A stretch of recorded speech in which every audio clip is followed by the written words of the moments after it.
YouTube, it's Slim, and I wanted to do a tutorial on how to get that chalk paint distressed finish as you see on my coffee table right here. I'm going to do a full tutorial, and so right now I'm going to go over the things you're going to need. You're going to need a bowl. I'm choosing to use a styrofoam bowl just because I had a few laying around. I'm using the Americana Decor chalk finish paint, and this color is in lace, and it's going to tell you at the top. I needed two because I did a coffee table and I did two end tables. And then you're going to need the cream wax from the same brand. You're also going to need a regular paintbrush, and this is for the wax. And then you're going to need a paintbrush that it's a Pure Bristle made in China brush. And basically I got everything I'm using from Home Depot as far as paint and this brush goes. The other brush I got from Michael's, and this Home Depot sells this brand. I had a hard time finding chalk paint, so I found this chalky finish paint, which is I was told it was a trial product, so I'm not quite sure if it's going to be at every Home Depot, but that's where I found it. And basically with this paint, you do not need to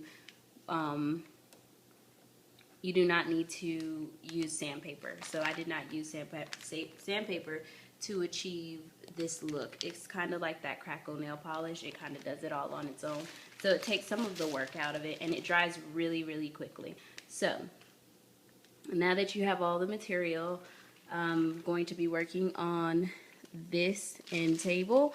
To begin, you're going to want to clean off the end table with a wipe, or whatever surface you're using with a wipe, and then I dried it off with a paper towel afterwards. And then after that, I poured some of my paint into my styrofoam bowl, and then I just started painting all over. You want to do it in thin coats, and I do too, but it's not really necessary. It just depends on the kind of look, if you are okay with the first coat look. So I'm going to go ahead and start pouring my paint and get painted, and I'll see you at the next step. Okay, so I have my paint already mixed. Make sure to mix it. I didn't mention that before, but make sure to mix it before you pour. And basically you need a very little, so I'm going to show you how much to use. So you use this much, about this much paint on your brush at a time, and you just paint on like so.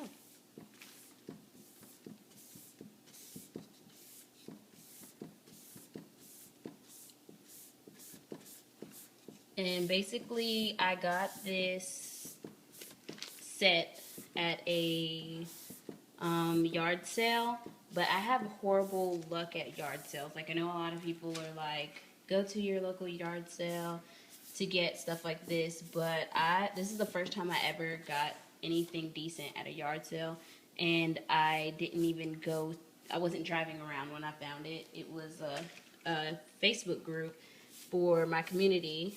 It's a buy, sell, and trade group, and I found this set for $40. We got the coffee table and two end tables. So I'm going to go ahead and finish up the first coat, show you what the first coat looks like, and then we're going to start up on the second coat. Okay, so here is the first coat of paint. This is what it looks like. Now, every time I did this, it did not come out looking like this. I've kind of switched it up as far as the amount of paint, because they say do a thin layer, and I have been doing a thin layer, but every table I've gone thinner and thinner just to see what it comes out looking like in the end.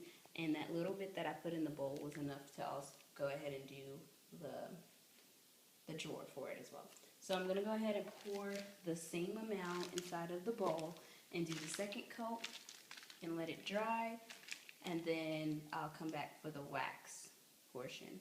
And the whole reason why I've done each one different is because it's the first time I've painted these tables with this kind of paint, or painted furniture really, besides spray painting furniture.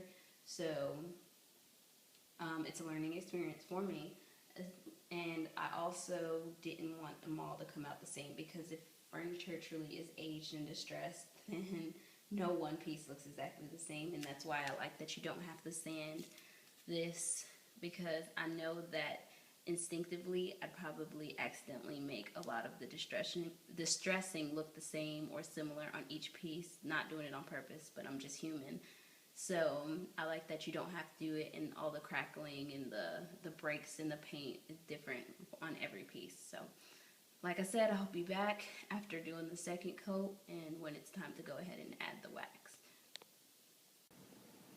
Okay, so I'm back, and for time's sake, I'm going to go ahead and do the waxing demonstration on the drawer, but I'm going to go ahead and show you what the cabinet looks like after the second coat. So this is what mine looked like after the second coat, and it's still drying, so it hasn't completely started cracking just yet, but you can see a little bit of cracking happening up here. And so that's what it looked like. And basically, you only need a little bit of wax. So if you do 2 end tables and 1 coffee table like I am doing, then you'd only need 2 jars of the paint or 2 bottles of the paint and 1 of the wax. Because when I'm done, I'll show you how much wax I still have left over.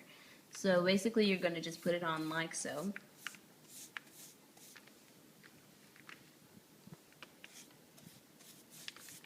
And you don't have to do this neat.